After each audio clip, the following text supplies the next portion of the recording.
Some roads you drive down, you know the exact destination. Others, well, it's a mix of many different maps in your mind. I love to study old maps. I love to be able to work out a route to where I'm headed. But every now and then, you get that glory that is driving into something that's unknown.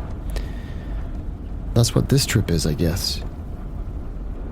I mean, we all know that we need to go to this Devil's Backbone, a closed uranium mine, closed back in 56. I wonder what it was that closed it down. Anyways, I'm with a couple of good fellas, both older than me, wiser than me. Got some stories to tell, I bet. Especially Ed Mooney. He looks like the kind of guy who, well, you wouldn't want to cross him. Got a temper on him. Kind of strange sometimes, too. But Quincy J. Lafitte, he's a real gentleman. I think they both rubbed off on me in a way. It's hard when you're not from this part of town, this part of the States. Every now and then I think back to what it was like back in Maine. Real quiet. Texas is quiet too, of course. And I love the land out here. It's not just the protection agency that makes me feel that. It's something about the deep roots of the place, the way in which the earth goes down. I can't explain it. I feel connected. And I love driving. I love seeing the ribbon of the road roll out away ahead of me. Every now and then a boulder comes up, or a stretch of high rock. It swells up ahead, like something to be driven towards. It doesn't really matter which direction. Coordinates ain't the point. It's not even topography, or geography, or... I can't say. Truth be told, I don't think I have a word for it. But every now and then it touches an emptiness inside me. A vacancy that I feel could be filled.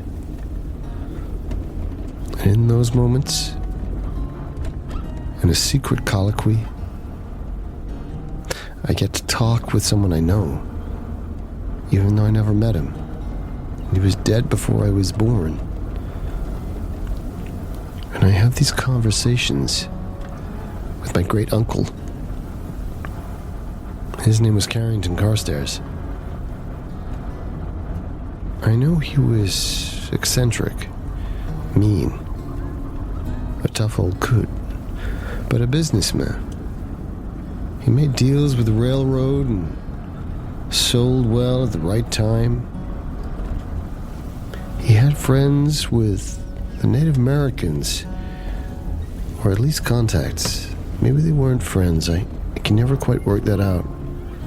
My aunt would never tell me. And my mother, of course. Well, she was a stranger to me.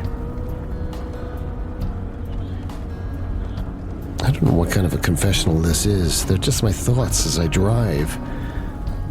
Just the thud of the wheels as they go over the asphalt as it rolls away. Up into Texas. Up into the mountains. Up into those mine-laden hills. I feel like there's a calling there. I don't think I'd ever have the guts to say that to someone, but occasionally, just occasionally, it feels like there are some whispers of a destiny. Oh, sounds silly. I packed the old skeet gun just in case we have any coyotes or the like. But I fancy setting a fire up by those ridge mountains. The Devil's Backbone. Be good to have a fire and take a moment before we take those samples, test them out. See what happened to the water there. There are a few scattered towns and villages there that I figured could use some more water. Hell, couldn't we all? On a day like this. Hot as a high school prom night.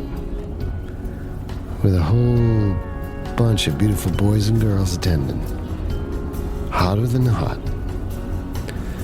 That's the kind of heat you really need a cool beverage on. Mooney's looking at me like I don't know where I'm going. Maybe he's right. I could do with some advice from the old guy. What hasn't he seen? But all the time, Lafitte's in the back there, talking to some spider he has in a box? Or is it a bottle? I can't remember. Strange old pair. I think you'd like them, Uncle. I think you'd like them.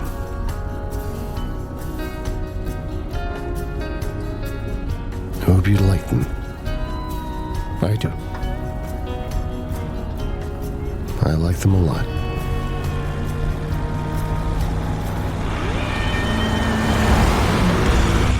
The Apocalypse Players present Highway of Blood. A Call of Cthulhu scenario by Alex Guillotte, Ian Christiansen, and Davae Breon Jaxson. With Dan Wheeler as Quincy J. Lafitte, Dominic Allen as Edward Ed Mooney, Joseph Chance as Beverley Jack Carstairs, and Danann McAleer as the Keeper of Arcane Law. This is based on a true story.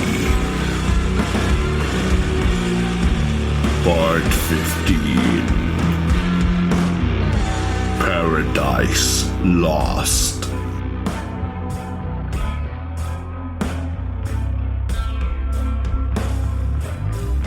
I used the butt of the bazooka to smash them out. Exactly. Smash the detritus out of the way. You slam it closed. And just as you do, as the iron doors close and they lock just behind you, click into place, you hear this these two giant snake heads hitting the metal doors from the outside, and you realise just how close you were.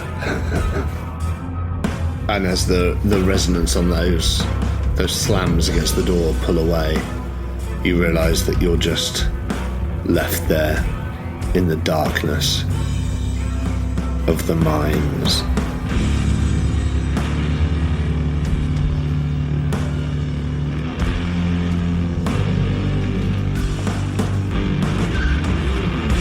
Shit. Shit. And you hear them bang a couple more times on the outside. And then there's a pause, and after a while you figure they must have, either lost interest or be trying to find another point of ingress. How many of those matches you got? It's a pack of 3,000 safety matches.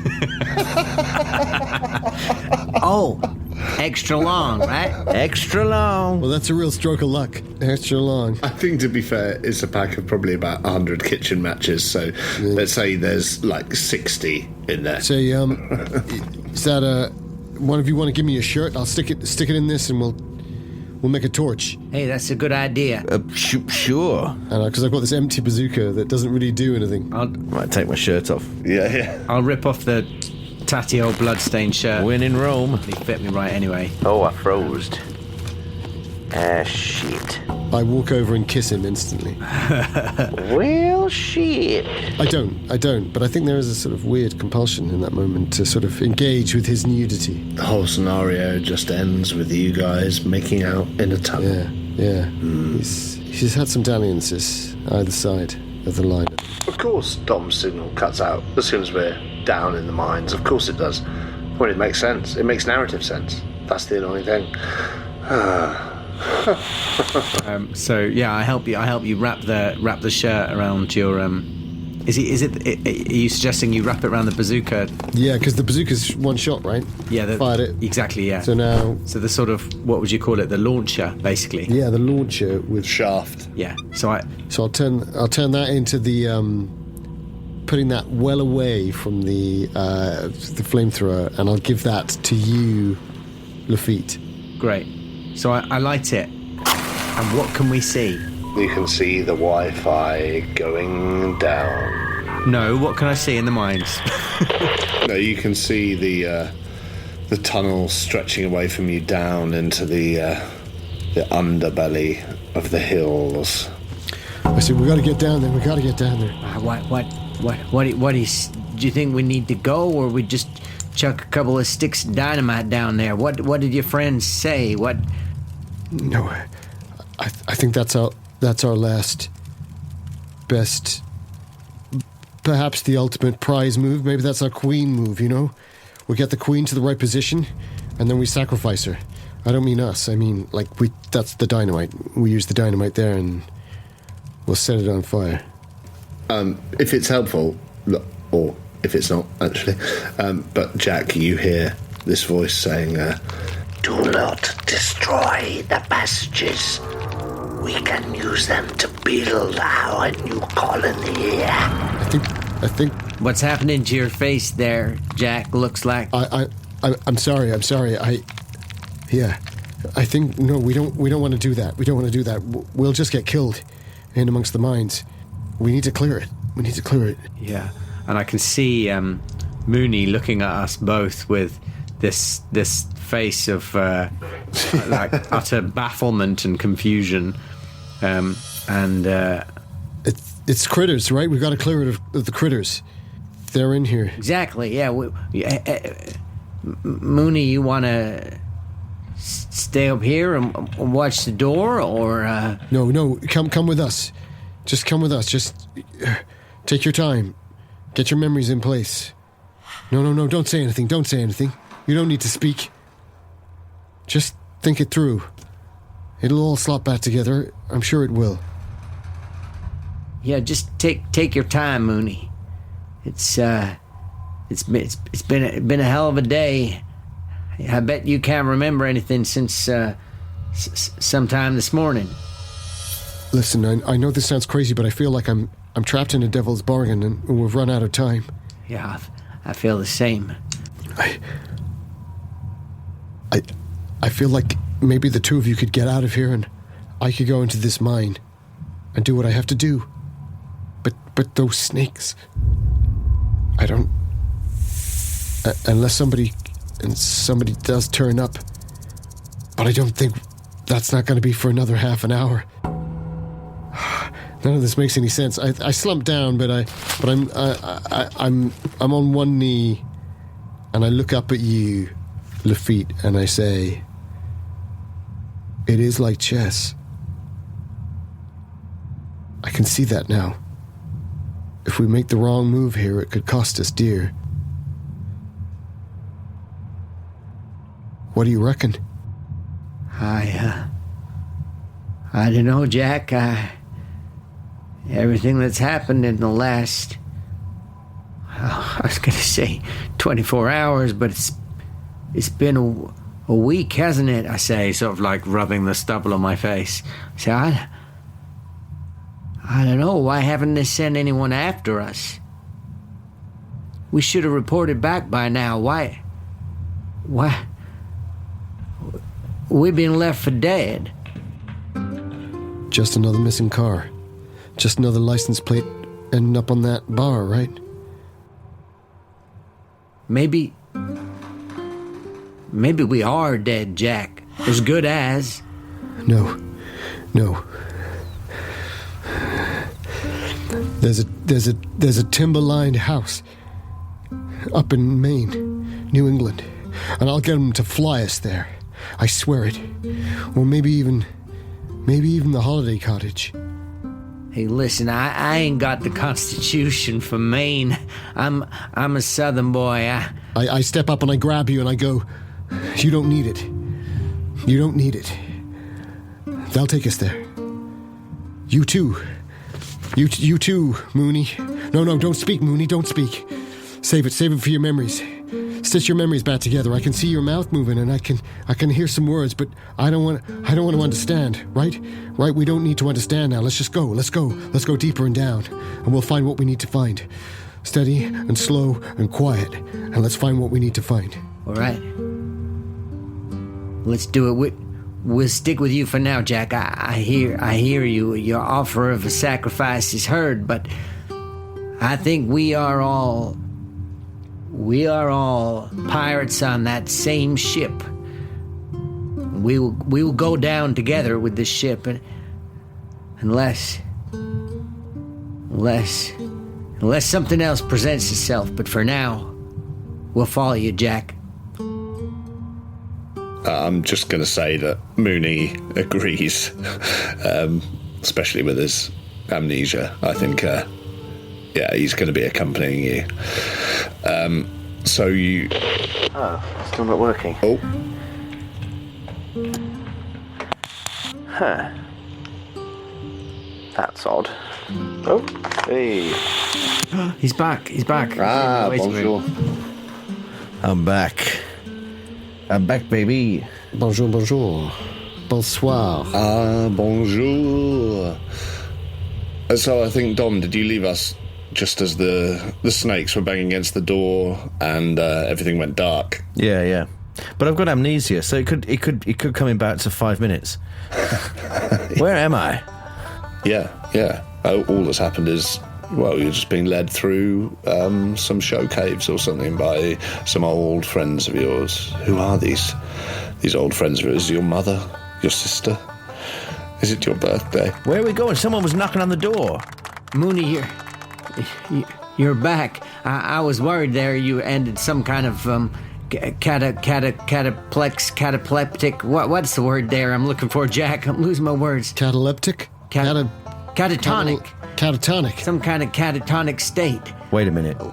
It's dark down here, right? Yeah. Well, we've got a flaming torch. Yeah, we've got...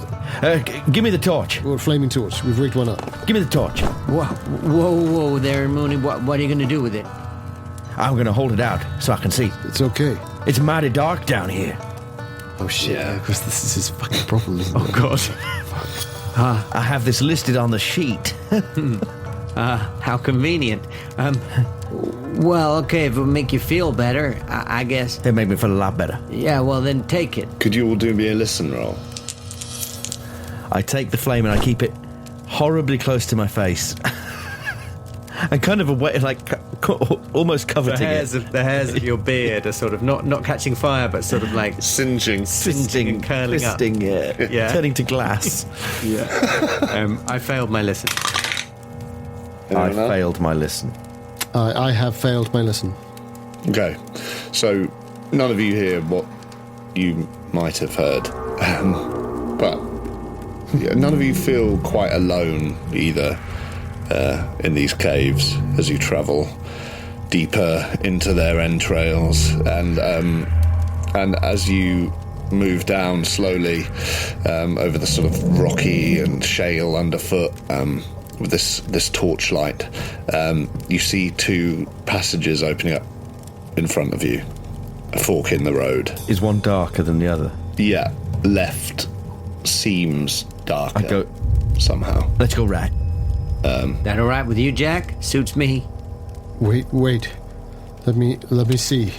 And I take a few steps down the darker path, and I look back at them, and then I say, "Just wait here. Trust me." And I've got the flamethrower with me, but I don't light it yet. I mean, I've got a rudimentary understanding that I might need to light it, I think, before I can even be ready to fire it. Yeah. I think it's like a pilot flame, right? And then like a flint, like a Zippo on the end of a rifle or something. Kind of links. Yeah. But you have to set it, don't you? Yeah. Zippo and an aerosol. Yeah. But I don't think that's lit yet for fear that I'm just going to blow us all up. but I take a couple of steps into the fuller dark, so I think maybe all you can see is sort of a vague sense of the back of my naked body. And I just whisper, I don't have a map. Can you hear me? I don't have a map. Is there nothing? Is there nothing?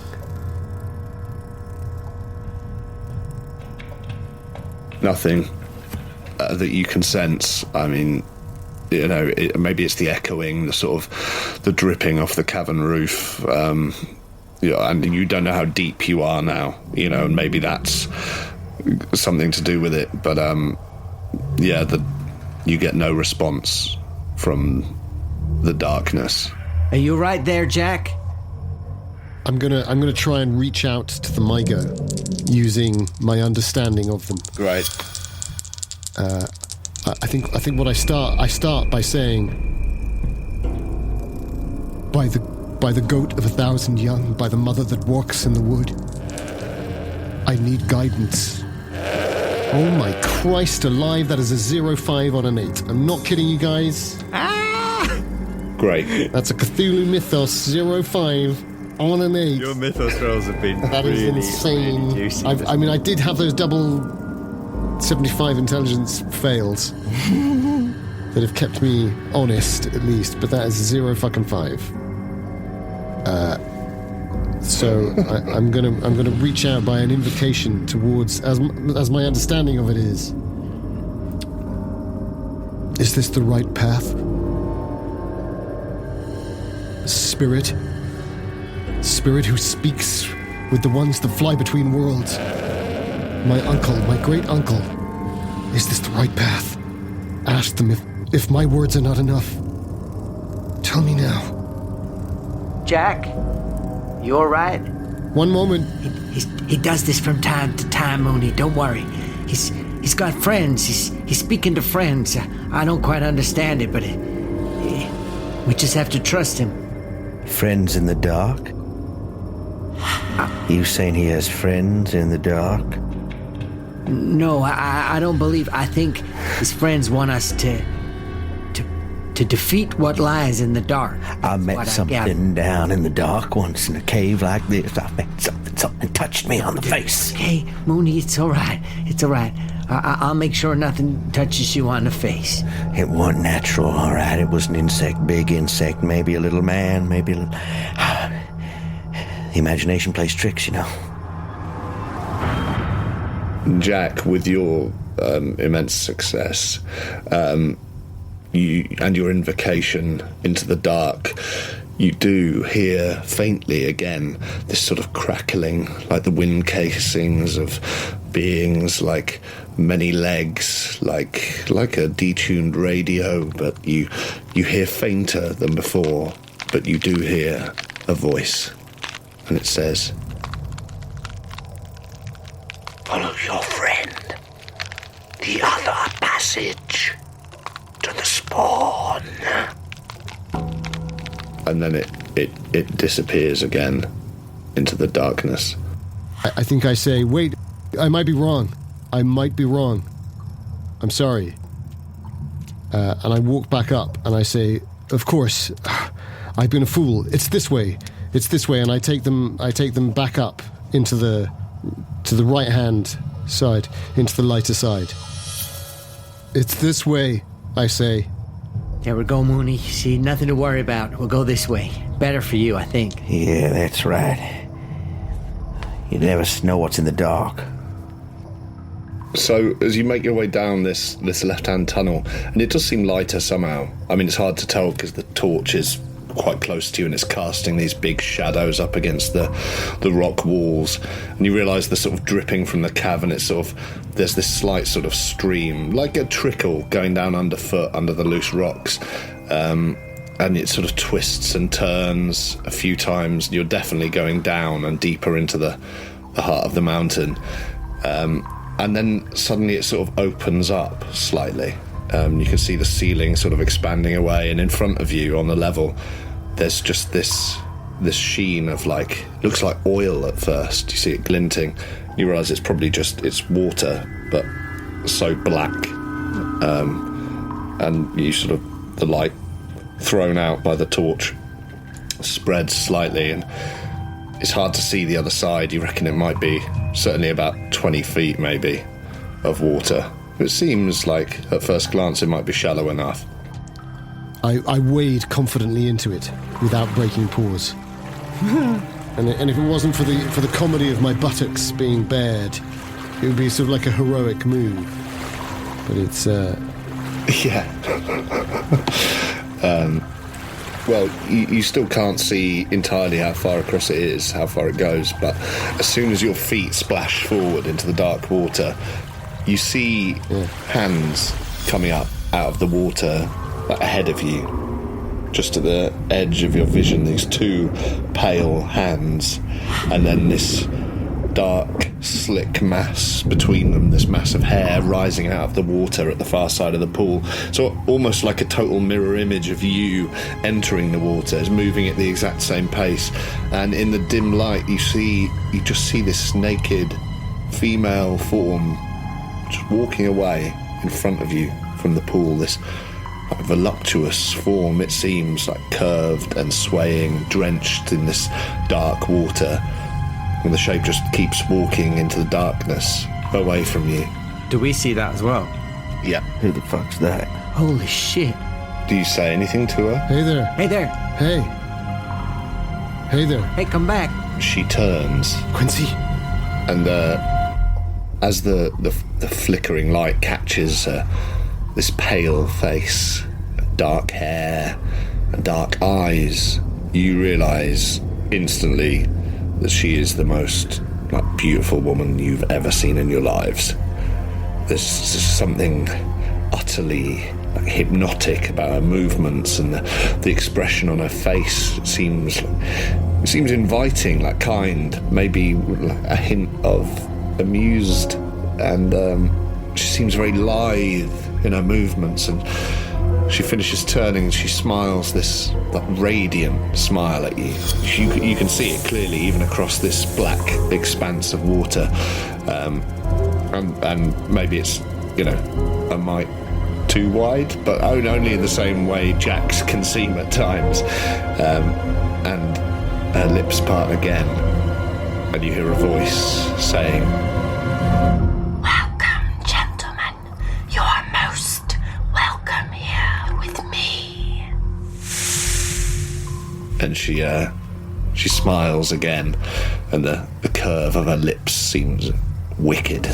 And Jack, considering your recent amazing success with your mythos, and the fact you only got a sort of whispered response, and I feel you're still sort of reaching out with that lens, that viewpoint, searching for connection within.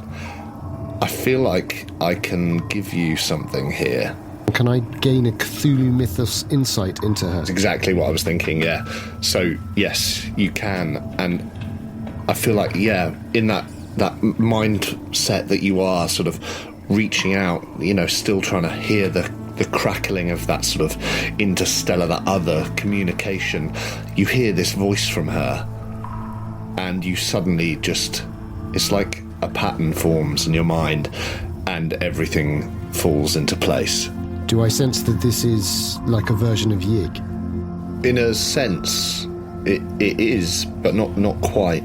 You have this flashback. You remember the word mother flashing up on the blackboard in your mind, mirroring where the Reverend had written Yig.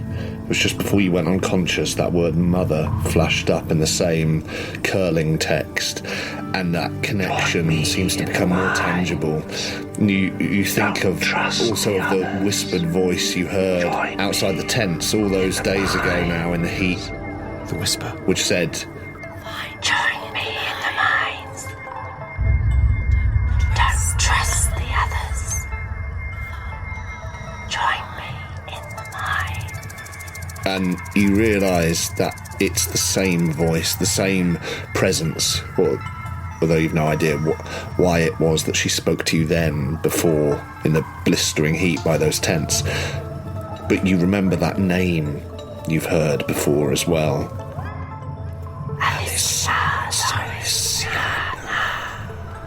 And you realise that this is her. That's her name, and she must be the mother to all those others who worship Yig, the reverend certainly to those who control this town, and she must be the true servant. The others are all pawns. She just exudes this power, and she communes with Yig. And now you know her name. I turn to the other two and I say, time to make a deal. Is that your friend? That who you were talking to? I think that's her. I think it's not the one I'm talking to.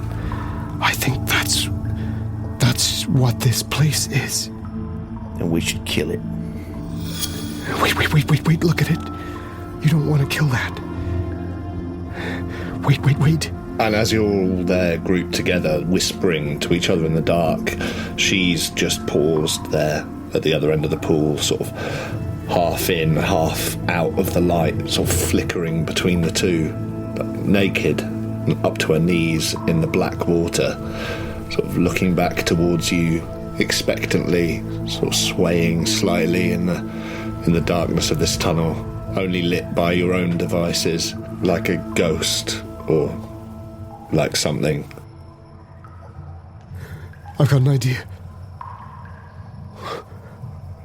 What if we say that people are coming?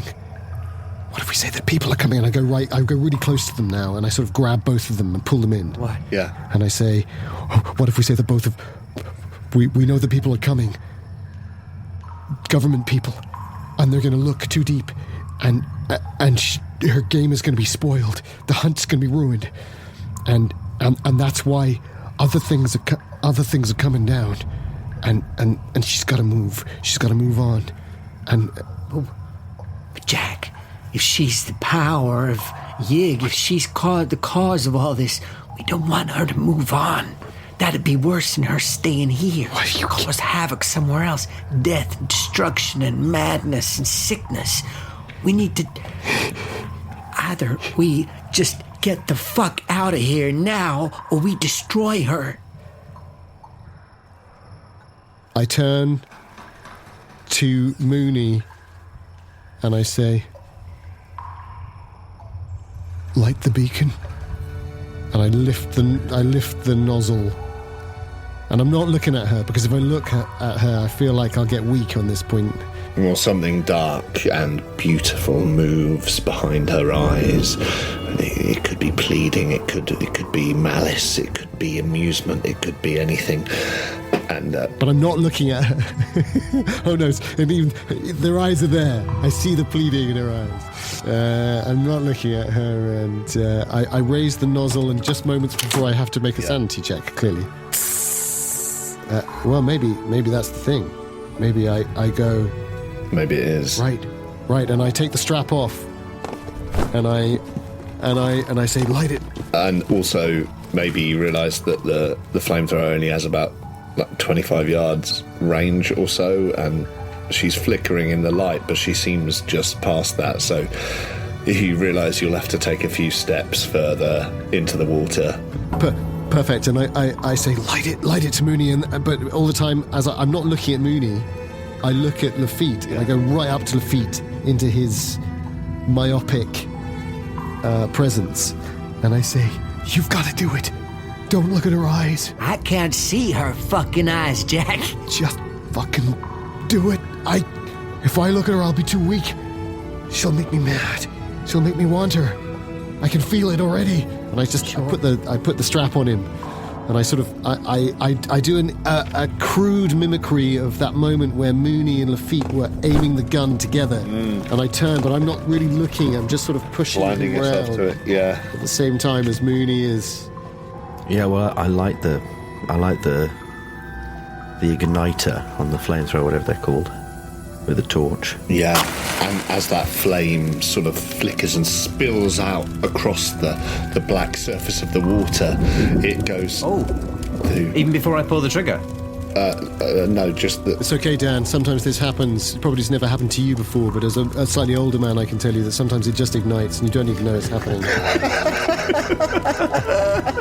Especially when you see a beautiful woman. As the player who, Steinweg had this problem, maybe, I can see Joseph's weakness. And I have to look, and I start to push him, but I have to look, and I see this incredibly beautiful woman. Yeah. And my hands grip on his shoulders, and I'm really fighting, and I don't know what to do, but you can feel my nails digging into your shoulders, I think, in that moment. I was really... So my foot steps into the water, I say. I look down at my feet and I say, the parasite draws the grasshopper into the water. And I take another step. Yeah. And I said, what's the range on this thing? Am I in range? I don't know, I think it's about page 384 in the rulebook. Squeeze the trigger, Quincy, and just start running. I do, and when Mooney says that, I do, I say. If you want the deets, it's 25 yards approx, so you feel like you might be 3 off where you are now. When I take 3 bold steps and pull the trigger. He starts early. Great. And as you do, could you do me a luck roll? Oh, God. Oh, he does have some, but not much. It's a fail. By the looks of his face, it's a fail. Yeah, my luck is 14. I rolled a 17. So as you step forwards and you're just about to ignite this trigger, that's cruel. What do you say? Do you say anything as you're about to light her up? No, I don't think I do. No, you don't. And something wraps around your ankle and just pulls you under the water.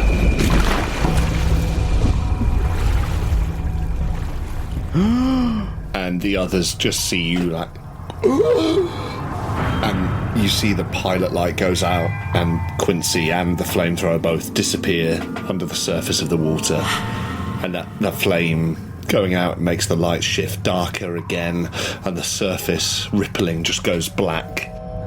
So I like dexterity 70. Can I try and dive for it? Yeah, go for it. Swim check? Do you want a swim check? I guess if you're diving properly into it, then yeah, swim. Yeah. For fuck's sake. Swim 25, guys. That's an extra 5, isn't it? I think I spent 5 there. Yeah, you spent that 5. Was it worth it? Yeah. Well, I can't spend any luck, and I've rolled a 41, so it's not a good swim. No. So I think I try and dive, but it's a bit of a belly flop. Well, you do go under, and you realise there must be a shelf or a drop-off or something, because you go straight through. You don't hit any rocks or anything, and the cold just knocks the breath out of your lungs. But as you sort of whirl around, you can't grasp at anything, you can't see, and you just thrash about for a moment, and then you have to burst back up into the air. You're just fuck, I can't see, because even if you dove even deeper, there's no way you can get the light to follow you. And Mooney, you're there with the torch still. On the bank, just sort of I'm scrabbling to get a frag grenade out of my pocket. Great, yeah. And Lafitte, could you give me a strength roll? God, I thought I was a gunner. I probably am. Yeah, it's no good. That is a fail on my strength. So you feel these tendrils, or whatever they are, wrap around you even further. One seems to cling to your inner thigh and almost goes round and up your back, and another one's coiling around your neck. And you feel this force just pulling you down deeper into that freezing cold water, and you can't see any light anymore. And the others of you... Well, I didn't want to interrupt, and in all fairness, I can't really interrupt Mooney's high dexterity, and he got this frag grenade, right? I mean... Yeah, so... Dom, were you gonna drop that? Throw it? I don't quite know what you were gonna do with that. Are you holding that move, or are you... I'm gonna throw it at this woman. I didn't want to... Yeah, that's what... I got this impression, I've already done this dive, right? So... We'll probably die. Sure. I feel like... obviously don't kill us all, right? Well, we'll see. We're underground, right? Well, maybe do. It's your call. Oh, you're underground, yeah. Is this insane? I am insane. Yeah, you sure are. So you're throwing a frag grenade at the woman. Yeah. Great. So, as you launch it towards her, you see this snapshot of her sort of... It's like she's shifting slightly in place. She's still lithe and swaying, but she does seem to have turned and be moving away in that flicker of the light into the dark again. And as it sails through the air, this moment sort of stands still.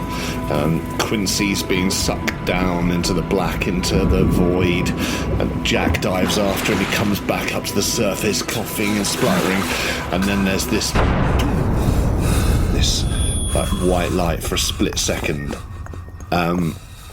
And Quincy, I feel like it orients you for a moment, like just as you feel like you're running out of breath, you suddenly this flash, you briefly see which way is up, which one's down, and also the things which have been holding onto your body, they seem to like sort of pulse away, judder off you momentarily, like loosen their grip. And the other two of you in that white flash, you see nothing of the woman again, but you're still there, standing in this dark cavern with your ears ringing. I think I just go, Lafitte, and then I'll try and swim down again. If there's been no sort of frag coming across my face, I'll try not. Should I try and? Is that like a push swim roll, or do I just kind of swim slowly? Can I just swim slowly?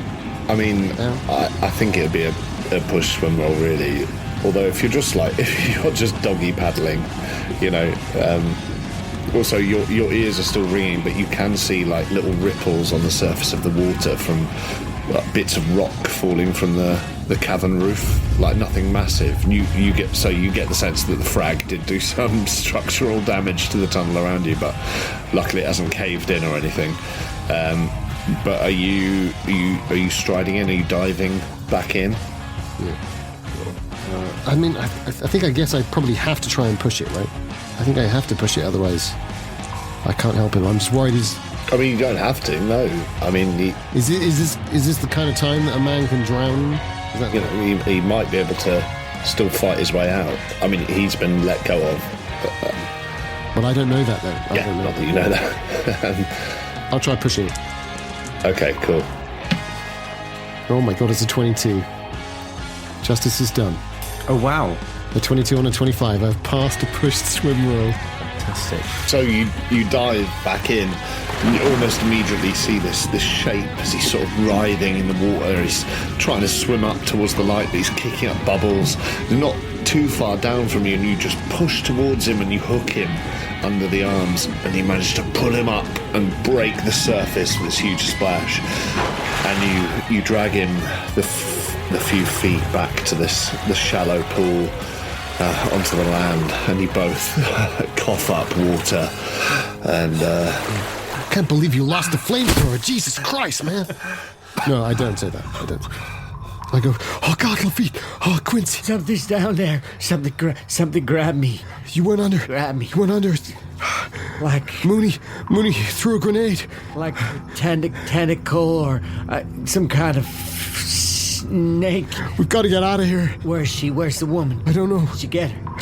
I don't want to see her again. And you all hear from the darkness this voice saying, I didn't realize you'd be so hostile. Oh, God. I thought we could be companions. I thought men of your intelligence would understand our mission here.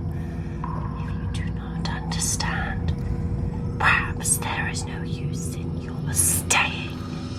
None of us understand what the hell you're doing here. None of the townsfolk would tell us. You weird, creepy priest.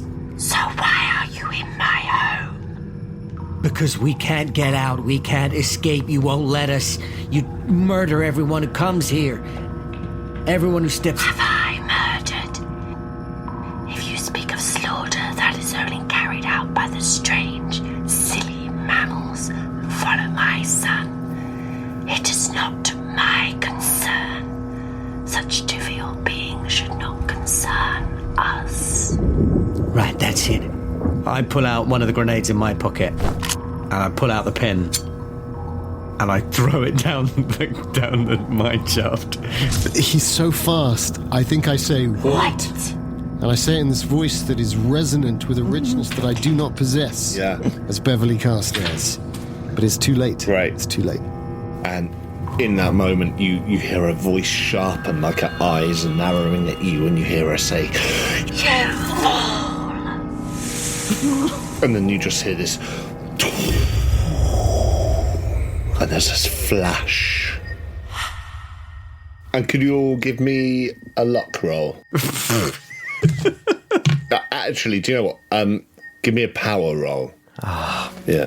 Well, you fucked me there because I've got. Oh, your power's really low because you're on a 25, dude, and you're. No, you know what?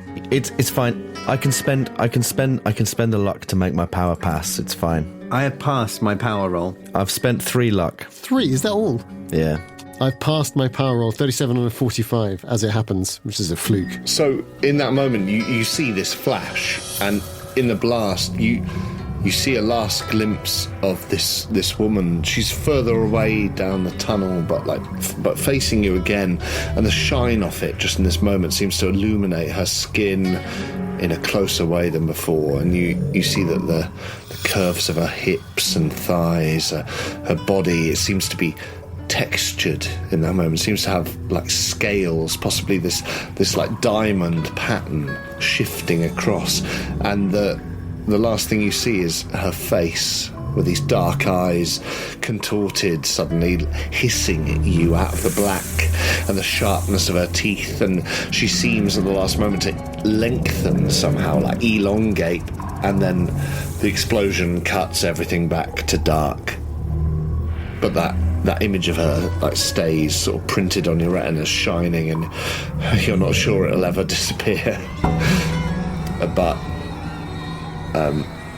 as you stumble back, and you're wet, you're soaked through, and you sort of make your way out of the water and up back into the tunnel you came down from, you realise the tunnel does seem to be crumbling from above, and your ears stop ringing slightly as they gradually calm.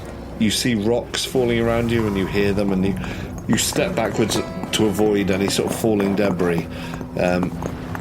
You hear this call back to you one last time, and it feels like she's trying to pull you towards her, into the falling rocks, back into the water, and she says, Don't leave me here. You could be so happy here. Me.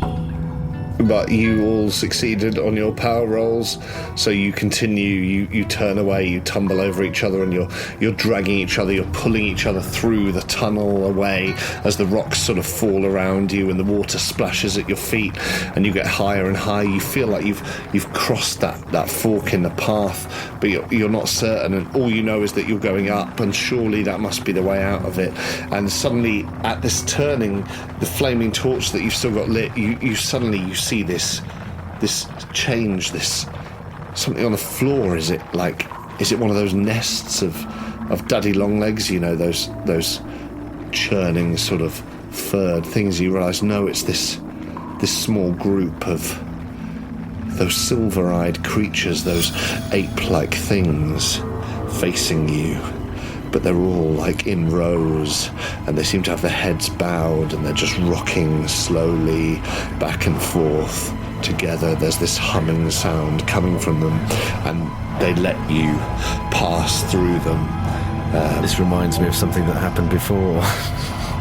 I couldn't possibly comment on that, but you pass by them, and you're almost out of breath, and you're freezing, and you're sort of scrabbling your way up back the way you came. It feels like you're getting higher, and just as you feel like you must be nearing those huge metal doors that you slammed closed together, the rocks falling from the ceiling, they're getting bigger, and you see, just as you see a glint of like metal shine, you see it get crushed by a rock, and more fall around you, and you're suddenly forced to the ground, and the noise is deafening. It's sort of like this. It becomes like a buzzing sound in your ears. You feel like, and Jack, you're not sure whether that's, them contacting you, or if it's just your eardrums bursting, and as you try and just struggle through the rubble, grasping at it, ripping your nails out, you slip into darkness.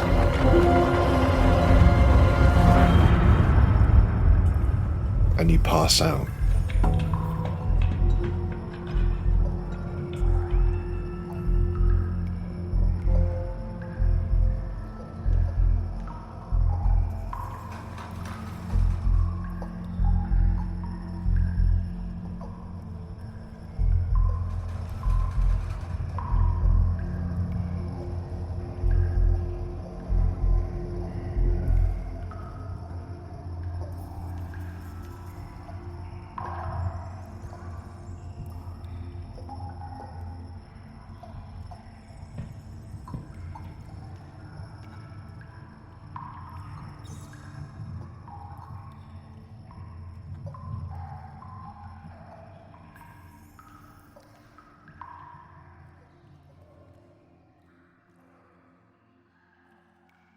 "10:23. Place looks dead." "Yep, it ain't though. Got a lot of smoke from north, up near the ridge. There's people here, or there were. Stay alert. Rendezvous 2 clicks northeast once the initial sweep's complete." 10:4. "Entering first major construction. Saloon bar. The last stop. No sign of movement." "Bridge team." "Entering via northwest passage now. We'll attempt to keep a channel open." "Copy." "We got a body. Back room. Chest freezer. Adult male. Not fresh. Looks like it might be the owner." "Copy that. We'll send in a bagging team." "Heading out." "Tunnels look like they've been unused for years. Lots of standing water. Advise any following teams. Full hazmat required." "Noted. Continue." "Main street cleared. No sign of movement, but no more bodies. Bank and general store sweep complete. We got a structure up ahead. Looks to be an old windmill or a water tower or something. Scorch marks around the stone, but not the source of the smoke." "Continue on to Point Alpha. Ground team's gonna merge there." "We'll go." "Ridge, what's your ETA?" "Hard to say. There's a lot of debris down here. The water's making progress pretty tricky. It might take longer than expected." "Copy that. Keep a lifeline. Stay on comms." 3 points of origin on the smoke. That's clear. We got a structure to the east that's pretty much burnt out. Looks like it might have been a church. 2 more pillars emanating from a kind of compound up ahead past Alpha. Waiting on ground team." "Copy." There's weird tracks in the sand near the ridge. Big. Could be artillery. Tank, maybe. Like something, I don't know, something huge just churned up the ground anyway." "Copy that. Keep alert, but stay on task." "Roger." "There's full openings down here that ain't on the maps. Loads of them. We're going to have to take them one by one." "Just take the time. Mark any new tunnels for the second team." "On it." "Couldn't be, Whoa." "Bridge team?" Yeah. We got a cavern here. Something huge." "What's your depth?" "It's at least, and we're past the..." "Ridge team, do you copy?" "Inside compound with ground team, quarter past Point Alpha. Second and third smoke columns emanating here. We've got a building down. Looks like an explosion. Second crater on the northeast side. Gonna enter and check for any active incendiary devices." "Understood. Go slow." "And it's huge. It's definitely carved out. But their statues look like some kind of... But their teeth are far too long. So someone's been excavating it. Bridge team, repeat. Losing your signal. Statues, what sort of statues? But they're not right. There's light down here. Repeat. Bridge team, please repeat. Building's pretty much dust, but there's 2 subterranean rooms. Looks like maybe they were hidden. Looks like maybe a doctor's surgery. Gurneys and tools scattered about. Roger that. Can't see where the light is coming from. It doesn't make any sense, but I'm not sure if it was organic. Advise? Confirm, Bridge team. Not sure if what's organic. Jesus Christ. Some sick shit's been going on in this place. We got 2 soundproof cells exposed here. Dog kennels in one, but looks like they were used for kids. Experiments, maybe? Christ. Copy. Other rooms full of, worse. And radio equipment. What's the name of that fucking guy all over the local waves? Jim Jackal or some shit? Coyote Mac. That's it. Looks like our local doctor here had an alter ego. And a few other fucking secrets and all. I knew I hated that voice, the sick fuck. Stay focused. The rest of that compound needs clearing. 10-4. Oh, hold on, we got... Hey! We've got contact. Sounds like multiple persons. Got one in sight, about 20 yards off.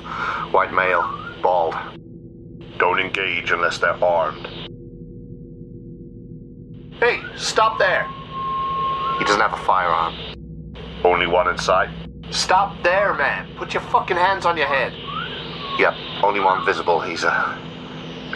Christ. He's got a bolt through his head or something, like straight through. He's injured? Well, he's moving like he ain't. Got our very own fucking Phineas Gage. Stop walking! Confirm he's not a mark? Negative. Listen, pal, we're not here to hurt anyone, okay? We're from the...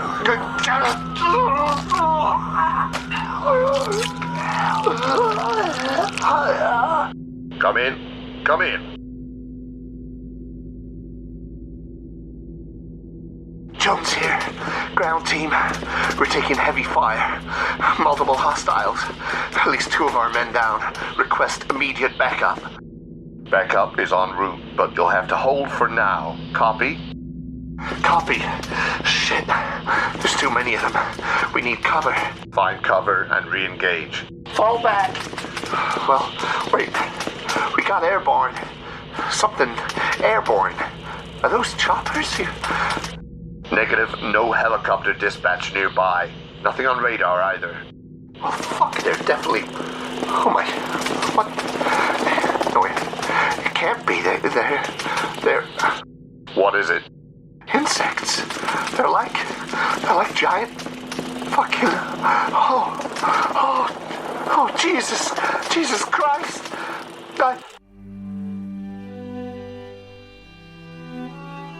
Ridge team, disengage from primary task. I repeat, disengage from primary task. Ground team in need of immediate assistance. Over. Ridge team, come in. Yes, I can't believe it, but... Cannot disengage. There's no way out. The lifeline's cut. There are things down here. Moving. They have lights. Lights in their eyes. Ridge, make your way back to the surface. That's an order. Doesn't make sense. Doesn't make any blind bit of sense. What do they want? Why these statues, these faces? Why? Oh, God alive. God. Respond. Oh, on the ceiling there are, oh Christ, these children hanging. 2 of them there. Oh God, I think they're alive, but they're changing. They're changing them into, oh Christ. Bridge team, Disengage and head to the surface. I repeat, head to the surface. Over. Her eyes, they're silver lights, silver lights in there. Hail Mary, full of grace, the Lord is with thee. Blessed art thou among women, and blessed is the fruit of thy womb, Jesus. Holy Mary, Mother of...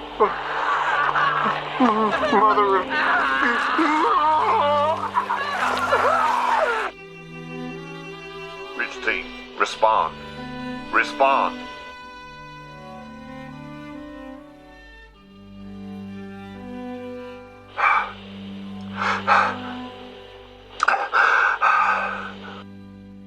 Ground team, respond.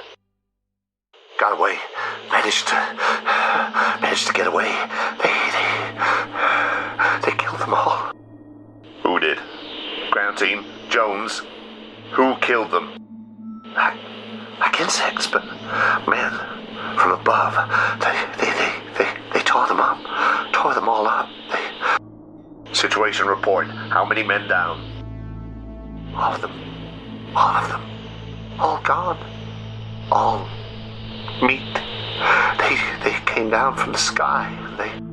We'll have someone with you soon. Just try to stay collected and tell me what you see.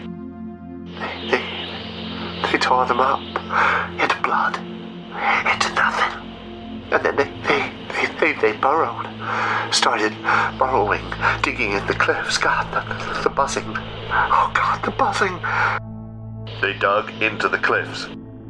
Burrowed in. And they carried out the bodies, carried them out like children, but like adults, but like little limp children in their arms. Or, God, if they were arms. Oh, God, the buzzing, the buzzing. Carried who out? Men, 3 men. Laid them out on the sand. All right. Where are you now? Don't know. What are your coordinates? Coordinates? No, see, they came from above. They came from the stars. They shouldn't, they had, oh God, the buzzing, and he had blue eyes. He had blue eyes. Say again? Blue eyes. One of the men had blue eyes. And they came from the stars with their eyes, and their eyes, and their eyes, and their arms, and their arms, and arms, and from the stars. Jones.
Well, Mooney, old chap.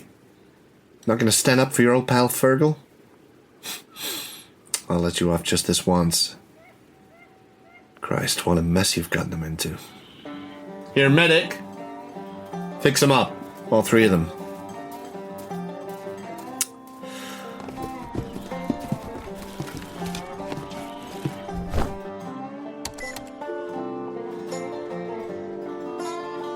Underhill. Hey, I'm at the site. Yep, I'm standing in front of them now. All 3. A little beat up, but alive, somehow. Well, that could be said for anyone else in this fucking place. Gonna be a hell of a cleanup job. Yeah, I got the medic looking at them now, yeah. True. Listen, gonna give them a sedative. Make sure they sleep the rest of it off, but I've got a proposition. No, not like Calgary. We're gonna clean this place up, bag what needs bagging, and get out of here. The whole bunch. Only one other survivor, save these three. Kelly Miller, the mother? Yeah, I know. Found her wandering. Pretty out of it, but she's gonna pull through. Physically, at least. Yeah, that's right. Anyway, this proposition. We leave him a vehicle, and we leave him. We don't pull him in, not yet. We just keep tabs on him. Yeah, I know. But the risk's worth it. And if these three survive this fucking shit show, they're more capable than we thought. And they'll be useful. Just not yet. So, we let them go. We keep a healthy interest, and then... Yeah, exactly. And when we're ready to come back into the fold, maybe we bring them in with us. Delta Green could do with a couple more talented folks. Especially with what's coming. Yeah. And you. Underhill out.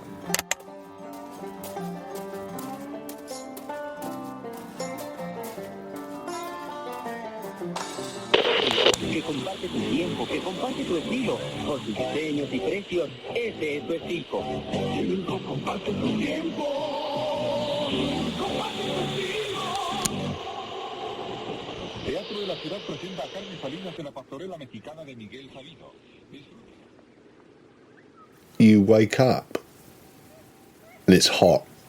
It's not blistering. You have the sense of being in shade, but as you sort of stretch and pick yourselves up, you realise it must be midday or so, and you're there as you were. You're either naked or semi-naked, semi-clothed, but there's no weapons or tools around you.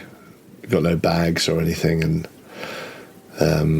you pick each other up, I think, and you make your way slowly down the hill like you're in a daze, sort of bypassing the town on the left, the main town, but the heat's intense. But I think you're so surprised at being alive that I don't think you really register it. You're just happy not to be stuck down in a frozen lake at the bottom of the world. And as you wander through the land, sort of besides the main street, you make your way slowly past the houses and the buildings, past the churned up sand. You've had memories of those giant snakes over there. Was that a hallucination? Was I dreaming? You're not sure, but you pass these tracks and you see the burned church as well, the blackened timbers of it sort of jutting up crooked, burned to nubs like a set of rotten teeth in a dead jaw. Nice work, Jack. And you see that the tents have gone. There's only cracked sort of red soil on your left where they were. The place feels like a ghost town to you. You're not looking too closely. You're sort of drifting, but it seems empty. And as you round the last of the houses to your right, and you still haven't seen a single person, you catch sight of the old Esso garage on your right, and then between you and the garage this sheen in the light, reflecting off the roof, facing outwards on the side of this dirt track. There's this shining Chevy. Looks kind of identical to the one you rode in on. Almost a mirror image, you might say, but far cleaner. Seems newer. And its tyres are all pumped up and ready to go. And as you approach slowly, you see that there's a couple of gallon water bottles sat on the floor of the back seats too. Basically looks like it's been made ready for your next adventure. And do you get in? I put my hand on the door, and then I just bend down, obviously completely naked still. Yeah. I bend down and I look under the chassis to see if there's any kind of contraptions attached. No, you just hear a scream behind you as a small girl runs back inside a house. Yeah, how low do you bend? A whole new world. The lowest bend that a man can offer. Yeah. And I look under and I'm not too sure who I am when I'm doing that. No. Because Beverley Carstairs doesn't check underneath a car for a bomb. He doesn't, does he? But someone else might. But there are other people who might. Other people? He thinks, as the heat haze turns his reflection in the car window into an oil painting. And as the other two are sort of opening the doors, checking the place out for themselves, and I guess probably quite quickly deciding that, like, we should at least get out of here. Yeah. Beverley, you see you notice this. It looks like a parking ticket, like tucked under the front windscreen wiper. You pick it up, and it's just a blank sort of torn piece of paper. Then you turn it over, and there's this random pencil squiggle. Does look a bit like a snake. And then you realise that there's a phone number scrawled next to it, but you don't recognise the number or the area code. You'll have to look into it. And do you get in with the others? I turn to Lafitte and Mooney and I say, "So where are we driving, gents?" I think maybe we want to get you to a gentleman's outfitters. Sounds good to me. You know one, Mooney? Not in these parts, but we take a trip to El Paso, might be able to help you out. The Rusty Anchor it is. El Paso's as good a place as any. I sure could do with a cold beer. Yeah. I wonder what happened to old Jacob Blackwood. I might try and find him again. I wonder what happened to John Thunderbird. Who? Thunderbird? Captain Scarlet. Wasn't that his name? It was John Thunder. I don't know who you're talking about. All right. What about you, Lafitte? I just look at him and give him a meaningful look and say, "Yeah, I think you must be thinking of somebody else there." But give him a meaningful nod. Yeah. And then Yellowstone National Park explodes. The super caldera underneath it erupts, and it moves through Colorado and New Mexico and into Texas, and everything is thrown into darkness, and humanity as we know it is destroyed. So, yeah. Nice. Boom! I think just before that happens, I say... Just before that happens. You know what? I think that was a strange experience there, but I really thought sorting out those mines was going to take a few days. We did it in an afternoon. Strange that. Although I feel like I'm forgotten something. I really am going to vote Carter. I really am. Oh, yeah, we're all going to vote Carter. I mean, he builds houses in his spare time, the little old man. You know, who doesn't love that? Yeah, I might even vote myself. Yeah, who knows? And as this lovely conversation about the democratic process in America continues, the engine revs and the tyres squeal, and you shift the Chevy out onto the asphalt, the proper asphalt, you know, the main road, the highway. And you get a moment, just a moment of feeling human again. This moment of like freedom, free air, rushing wind through your hair, through the windows. And you level your eyes at the horizon down south, and you put pedal to the metal, straight towards the sun.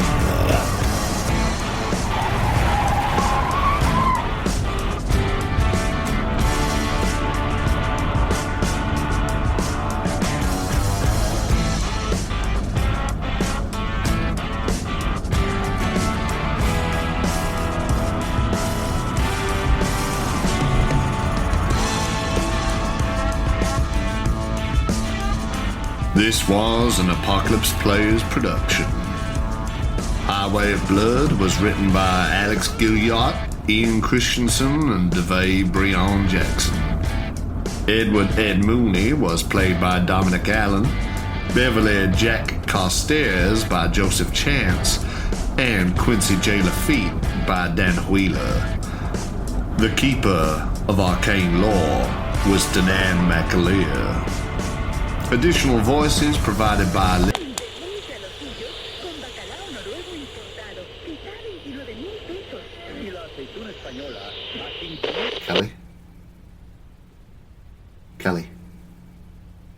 Kelly Miller. Hey, sorry to bother you. I know you need your rest. That's okay. You got everything you need in here? I guess so. Good. Listen, I know it's difficult, but when you're feeling well enough, we'd love to ask you some questions. It's very important. They're dead, aren't they? Henry, Becky, James. We honestly don't know. And we've got everyone here on it looking for them. So there's a chance, at least. And so anything you can tell us about the people who held you captive, well, anything could really help. They did things. Awful things to people. I saw them.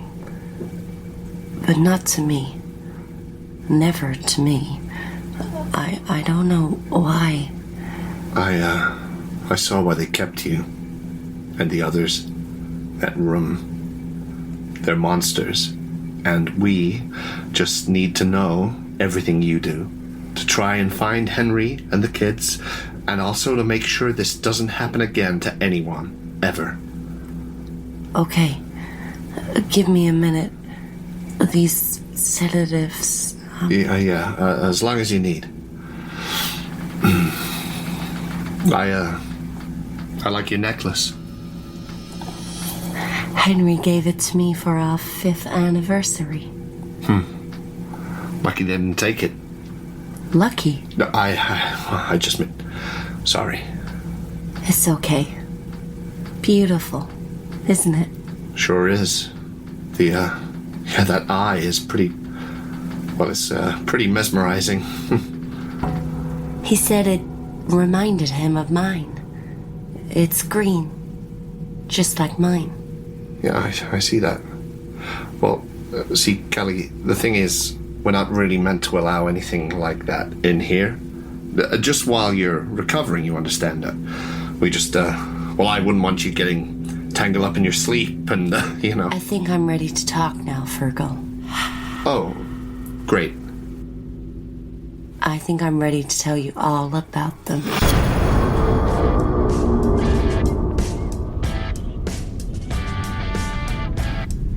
Additional voices provided by Lily Maryon, Joseph Tweedale, and Quitzia, Yamili, Mercado, Sinta. For more information about the podcast, visit apocalypseplayers.com. Or to support everything we do and receive exclusive horrors in return, you can join our Patreon at patreon.com/apocalypseplayers. Good night and good luck.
Can you hear me?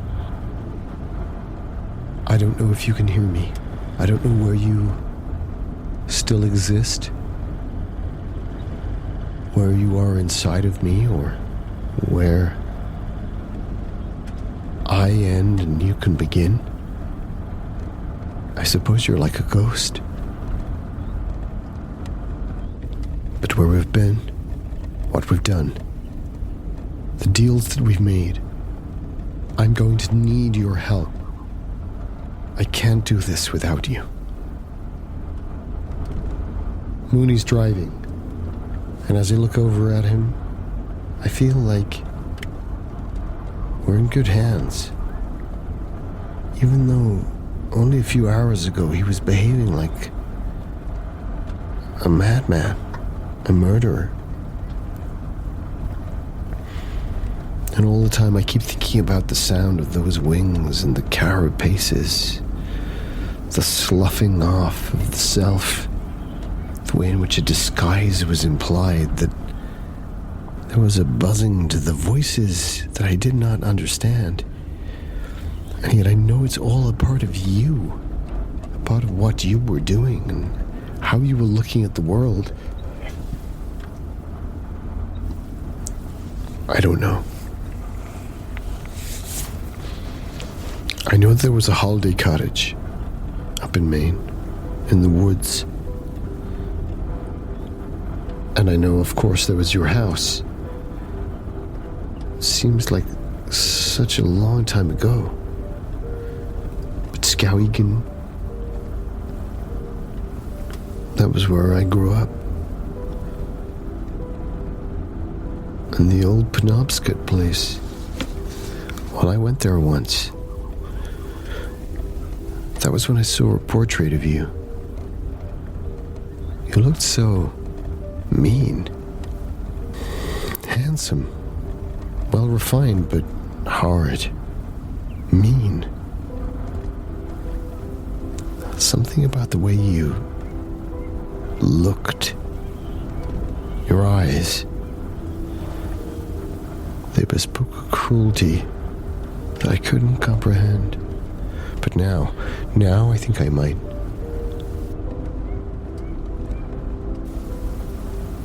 When he's driving, I look back at Lafitte. He's half asleep, but his mouth is working, as if he's talking about something. Maybe it's about that goddamn caterpillar of his. What did he say? That it walked into the water and it drew something out?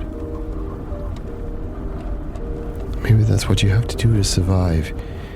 You have to go into the place where you think you'll be swallowed whole. And maybe some of us are. But if you ain't, then maybe, just maybe, you get to walk away and make another deal. Move another piece on the board. I don't know.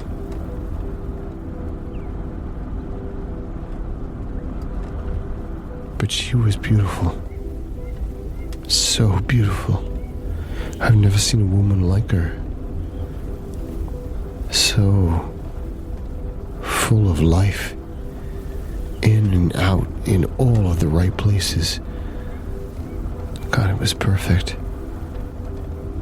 Too perfect, I guess, but to have actually seen her.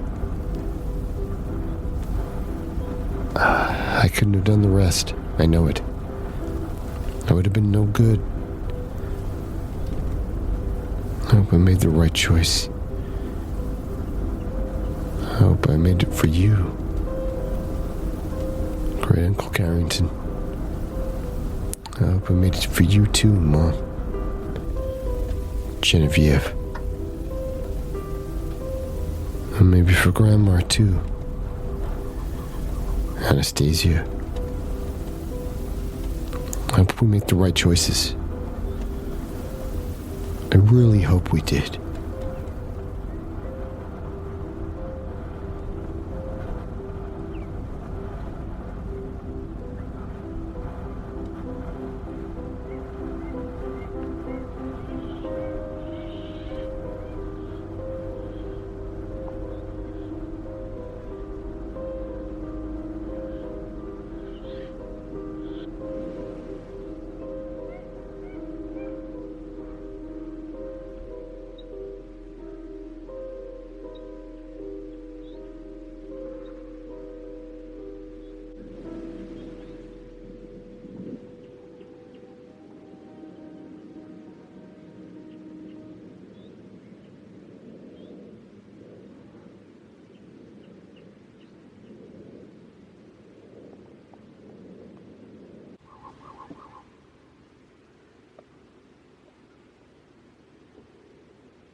All right. Anyway, that's all I've got. So let's leave it there.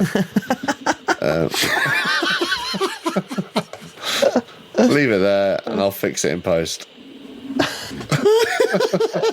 Yeah. At least you're honest. Yeah. I mean, for fuck's sake, it's great. Yeah.